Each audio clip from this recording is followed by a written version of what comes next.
Hey there, thanks for tuning into Duckbricks. I'm Chris, and welcome to another episode of Bionicle Fanon Reviews, the show where I review Bionicle and construction-related creations, canon or non-canon, pretty much any construction model that was not an official LEGO Bionicle set.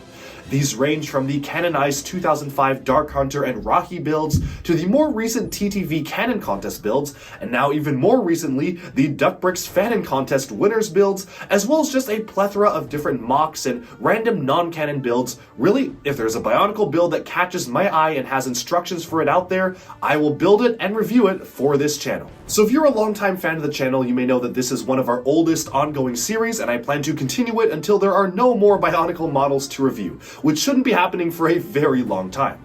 We've been making our way through the Dark Hunters and Rocky, as well as the other random canon models, but before we get into that, let's take a look at the criteria by which I review these Bionicle models.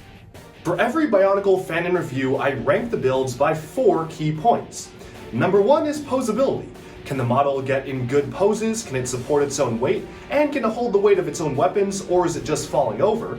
Number 2 is building techniques. Is the model just regurgitating stuff from existing LEGO sets, or is it trying something new and doing that well as using unique parts usages? Number 3 is overall aesthetics. How good does the model look completely agnostic of storyline relevance, and is it generally aesthetically appealing? And finally, number 4 is believability in universe, which means that does the storyline given to the model by the Bionicle story team make sense given how the model is built, and does the model scale well next to some representative samples from the Bionicle universe? And with that, let's consider these 4 points and more as we jump into a brief story and lore explanation of today's featured build. Alright, so for today's featured Bionicle Fanon mock review build, we have a revamp of one of the classic Toa Mata made by Nielsniels, in this case, Toa Kopaka. Now, of course, Toa Kopaka uses a custom 3D printed Kanohi and chest plate, which you can find linked in the description below. Do check that out, and the descriptions for the links of the creator as well, because there's a lot of fantastic things coming out of there. But honestly, I don't really need to go through Kopaka's backstory. You know him, you probably love him, so let's just jump right into the review of this revamped, almost like a G3 Toa Kopaka. Alright, so here we have the revamp of Toa Kopaka. Again, I'll be reviewing these on 4 major points: posability, building techniques, aesthetics, and believability in universe. Where for point number 4, I'm basically going to be taking all previous versions of Kopaka and comparing them alongside each other. So stay tuned for the end of the video to check that out. Otherwise, we'll just be starting off with the first point here, posability, and you're going to notice one thing almost immediately, and that is, unfortunately, the weapon is not actually adhered tightly to the hand. As you can see here, it will just flop down, and the fingers are not enough to keep it closed. As you can see, the fingers are all closed up here, and it will just fall down. So unfortunately, for most of the review, I probably will have to leave the weapon off, because either you're going to have it be balanced right on the ground like so, kind of have an awkward pose to rest it on the ground, or just gonna kind of swing around and get all over the place. So I do just want to make a note of that for the posability aspect here. That is one thing that is unfortunate about this. I really wish that there was some other way to actually mount the weapon on the hand, because this just really isn't working too well for me in terms of being able to pose this around. Now, starting off with the arm itself, before we get rid of the weapon here, this model does integrate the friction gear function as seen on the G2 Toa, although unfortunately he can't really do anything with it because obviously the weapon will not stay up. So you can move the arm around, I guess, but you can't really do anything with the weapon unless you just have it kind of all the way straight out like this, and even then, that's just not going to work out too well for you. So unfortunately, the weapon is going to have to go because it's just not really that useful in terms of posability. Cool weapon though. Of course, now moving onwards, without the weapon being attached to him, you can see that the gear function works like so, just basically what you would expect for a Toa like this, again using the G2 gear function, so very nice to see that. It's actually using white gears, which is a little bit of a rare piece, but I actually do appreciate the attention to detail here. Having the gears be in a whiter color really does help with the color distribution on the back here, without it feeling like a large mass of black and dark gray. Of course, moving on to the legs, you'll notice that this is a very tall and lanky figure. It's a really interesting build, and thankfully you can get a full range of posability out of the legs, which is even sometimes more than what you would expect from a standard Bionicle build. He really can bend the knee all the way this way, so really nice to see that being integrated into this model. And of course the feet are just the standard Mata feet, so you can move them around as expected. While this is a very large build and easily one of the tallest builds that we've gotten for any of the TOA revamps, and it also doesn't even feel too bulky, which we'll be getting to when we talk about aesthetics. Now this, alongside any of the other TOA revamps, if you've seen any of the other videos, you probably know what's coming, but it actually does have full-on waist articulation. You can move this all the way around, which is very nice to see. It's just completely mounted on a ball joint there, so that's a pretty interesting technique. And it also has the hip articulation to really be able to articulate how you want the hip to bend. These are some pretty extreme angles, and it really can accommodate all of these extreme angles. So that is something that is really cool, just an extra layer added on to the posability of this model in particular that really can allow you to get this into fun poses. The other arm is just mounted on a standard ball joint, which is kind of to be expected here. You can bend the elbow fully because it's just using a CCBS limb. It's kind of a simple building technique for this lower arm here. Given the complexity of the lower legs and upper legs and even the upper arms, I kind of was expecting something a little more complex than this, but to be honest, it does the job totally just fine, and I'm pretty happy with the way it turned out.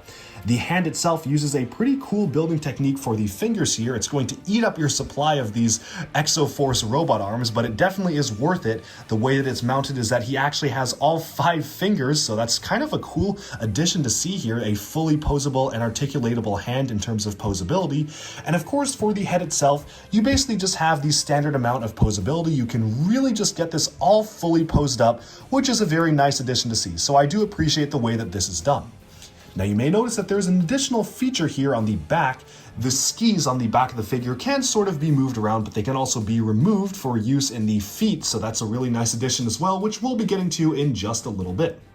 Otherwise, we've basically summed up the posability of this model. It's a very tall, large, and lanky build, which definitely fits with the character of Kopaka. Having this very tall and imposing silhouette is a really cool feature to have, so I do actually really appreciate the amount of posability you can get out of this model. Moving onwards to point number 2, building techniques. I will say that for this model, I was very impressed by the amount of different building techniques it showcases. Going on all the way down to the lower legs here, you can see just how detailed the legs are in terms of just stacking all sorts of different pieces together. Upwards, you can see the Chima Ultra Build Beast Claws there, so those are really nice to see, as well as a blend of CCBS, Technic, and even some older Bionicle pieces. Everything just comes together in harmony to make a really fantastic looking build, and I really appreciate the amount of detail and color gradient that was built into these lower legs. To an extent, they're almost a bit over-engineered by just how detailed they are, but they certainly look really good. The same kind of building techniques continue all the way upwards to the torso here, where you can see a lot more intricate building techniques here to incorporate different limb elements. Unfortunately, it does also mean that the chest piece is a little bit wobbly depending on how it's mounted. It's not a huge deal, just something to be aware of, especially if it's 3D printed. You're not going to have the same amount of clutch as a normal Lego piece, so it's just something I do want to point out. Otherwise, as we move alongside the upper arm here, this is a very simple Technic build, but it does the job totally fine, and it definitely has a lot of additional detail as well. I appreciate the amount of mechanical detail that can kind of be inferred by just looking at this, either via imperfections in the parts like the Technic pieces being asymmetrical somewhat, and also the amount of little Technic bits and pieces that are fully integrated into this arm. I just really appreciate the way that this is built. And even continuing alongside the back, I like the way that they use the Borak eyepiece in white here to kind of have this somewhat of an icicle-like shaping on the back. And of course, the pistons are done by just using the standard 3L minifigure blade pieces, which I do also think is a cool addition. However, unfortunately, these are really easy to knock off. It is very easy to just get these out of place and knock them off by accident. So that is one thing I do think could have been improved. And other than the weapon just not being able to be held up, the building techniques are absolutely stellar. And I just really wish there was some other way to hold up the weapon, because I'm sure that there is a way to integrate it such that you could actually have him pose with the weapon rather than it just kind of flopping down wherever it lays. Moving on though, we can talk about the general aesthetics of this model. And overall, I am very happy with the way this model is presented. Obviously, this takes inspiration from the original G1 Toa Mata Kopaka, using the light gray limb pieces kind of blending into the white, and even some bits of black here to resemble the way that the original limbs were mounted on the black standard hand pieces. This is a very accurate color scheme to the original design while still doing its own thing. One thing I really appreciate is the amount of different icy detailing you can see here. The way that the feet are built almost feel like he's wearing snow boots or something, because he has these large blocks of white that kind of slowly fade upwards into the lighter gray and blacks of the upper legs here. It almost feels like these are just large snowy boots that he has put on. Obviously, in the aesthetic of this model, you can see that this is a very different type of character design than some of the other Toa. He's got a very tall frame, a lanky silhouette, long limbs, long legs, a very narrow torso, but someone that feels very agile, like a warrior that's really used to fighting quick and on his feet, and of course fitting in well with the snow where he doesn't need to be too bulky. Now, there are again some additional play features here that I do want to mention. Aesthetically speaking, these ski pieces can specifically be removed, which you can see right here. If you want, you can have him hold it in his hand like a sword, so that actually works a lot better than his original weapon, because as you can see right here, you can actually use the gear function to have him attack with these ski blades here, like he had in the original Toa Nuva form. But the main purpose of these is to specifically interface with the feet. So if anyone knows the Toa Nuva, you probably know what's coming. You just remove the Technic bar here. It's a little bit difficult to get out on just one hand here, but you remove the bar. You essentially slot this in like so. You can push the bar back in, and there you go. He's now wearing skis. So that is a really cool feature. I do appreciate that they managed to include it on this build as well. It was one of my favorite features of the original Toa Nuva model, was the fact that he could actually go skiing with his massive weapons. No matter how silly or nonsensical it may seem in universe, this was just so cool to me as a kid, and I'm very glad that this model actually retained that play feature, because then you can get this into all sorts of really fun and cool poses just by mounting these skis on his feet like here. So here you have it. It is skiing Kopaka. There you go. You can really get him in different fun poses. Obviously, he can pose a lot better than even the original Nuva model because he has the waist articulation. So you can really get all sorts of dynamic poses out of him. You can really have him be fully stable on his feet as well. So this is something that I really appreciate about this model. And speaking of the Kopaka models that came before, now is probably a good time to bring over some of the other Kopakas and take a look at point number 4, believability in universe. First off, we have the main form the entire model is based off of, Toa Mata Kopaka, which we can see right here. And then we have Toa Nuva Kopaka from 2002. We have the Fantoka version of Kopaka from 2008. Next up is Kopaka's 2015 G2 Masters form. And finally, we have Kopaka's 2016 G2 Uniters form. And there you have it. This is every single LEGO set version of Kopaka alongside the revamp. And one thing that, if you've watched some of these videos before, you know that is definitely a common thread across all these models, but I really appreciate how this revamp in particular kind of brings together all different eras of Kopaka. Obviously, the main build is inspired by the original Toa Mata build. So you've got the sword-like element here, you've got his shield as well, and the light gray limbs transitioning upwards to the black. A lot of it, even especially the mask, is inspired by the original version.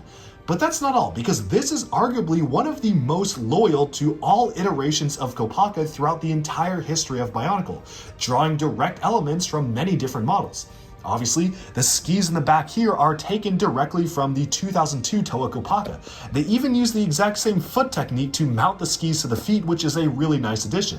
So that really is a great callback to the Nuva version of Kopaka Nuva. While there's not a lot taken from the 2008 version, I really do appreciate the transition of his weapon to a more spear-like build, which again is a direct reference to the 2015 Kopaka. They basically adapted the weapon here to be more of a halberd or spear-like weapon, which is actually built really well. I love the building techniques used on the weapon here, and again, it really sets it apart from some of the other Kopakas and even some of the other builds on this list, which did feature just regular swords. This one, wielding a spear, definitely makes him feel like something completely different and having a unique signature weapon of its own. Even compared to the latest model, the 2016 Uniter version, this does integrate a good amount of CCBS elements and whatnot, so this truly does feel like a compilation or a culmination of every single different aspect of Bionicle and even LEGO history.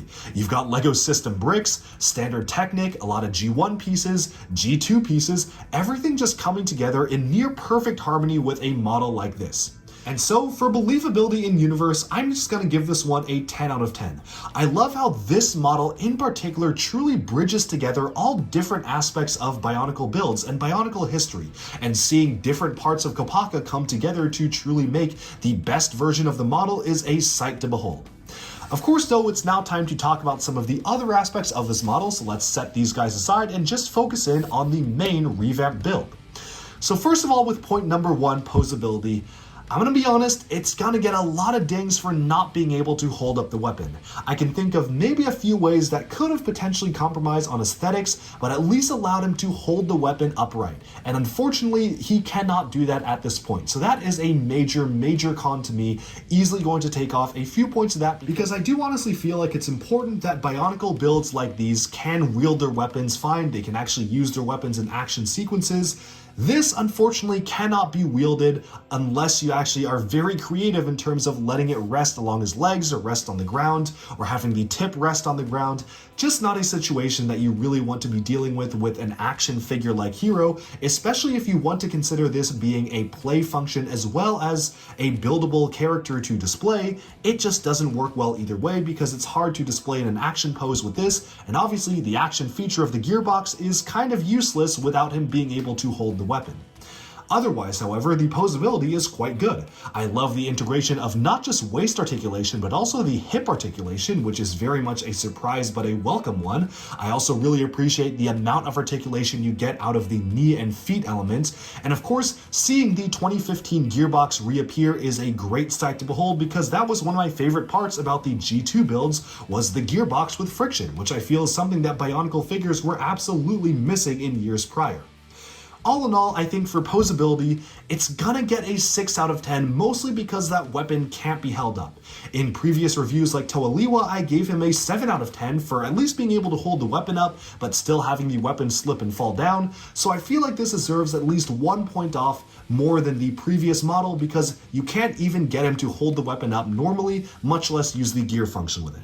Otherwise, it is a great build to pose, really fun to play around with this and get this into different poses, and he definitely gets extra points because of the addition of the ski elements, which really do help make cool poses, so maybe I'd say 6.5 or something like that. Moving onwards to the second point, building techniques. Again, I am very impressed by the amount of different building techniques used, especially in the lower legs. Very pleased by how it all came together. And as we go upwards to the torso, it just feels like every piece is going towards an intentionally slim build, a very distinctive silhouette for Kopaka, going in a pretty different direction than, say, G2 took him, which was more of a bulky warrior. It kind of really just feels like the original Toamata from G1, which is a lot more slim and feels like a lightweight warrior. However, I don't want to keep harping on it, but I will say just having him not being able to hold the weapon is a major con to me, and that definitely does factor into building techniques, as well as one thing that I will say, the shield does feel a little bit small for this character. Not really sure how they could have actually changed that, because that's one of the largest radar dish pieces LEGO makes, but I feel like maybe having a larger shield would have been a little bit better for the character, even if they had to do something like the G2 shield. That being said, for building techniques, I'm going to give it an 8 out of 10. Obviously, some very impressive work going on here. Love the way the legs are built and the arms, just a few things here and there like the weapon and some odd bits and pieces that keep it from having that perfect score. And finally, we can now move on to point number 3, which is just general aesthetics. And yeah, I am quite happy with this, aside from a few minor things. Again, the shield does feel really small in his hand. I kind of wish they went with something a little bit different and a little bit larger for the shield, although I do understand the need to retain it as a circular object like the original Toa Kopakas had from 01 and 02. I think something a little bit different would have been better, and of course they were willing to change around the weapon from a sword to a more halberd or pike-like weapon to represent the G2 build, so I think a larger shield probably would have been more preferable. Otherwise, the aesthetics are generally very good with this model. I love the distinctive silhouette, and this is easily getting a 9 out of 10 from me in terms of the overall aesthetics. But with that, we have summed up my review of the revamped Toa Kopaka. Of course, do check out the link in the description below, where Nielsniels is not only selling instructions for these, but he's also selling the fully built models to be shipped to you, which is a really cool service he's providing to actually go ahead and get the 3D printed pieces all ready for the buyers. With that, thank you all so much for tuning in. I hope you enjoyed this video. Let me know down in the comments below, what do you think of this amazing Kopaka revamp? Do you like it? Do you dislike it? And what changes would you make if you had the model yourself? As usual, stay tuned every other week for a brand new Bionicle Fanon review. We're going to be continuing our reviews of all of the revamped Toa, so I hope you've enjoyed these videos. Thank you all so much for tuning in, and bye-bye for now.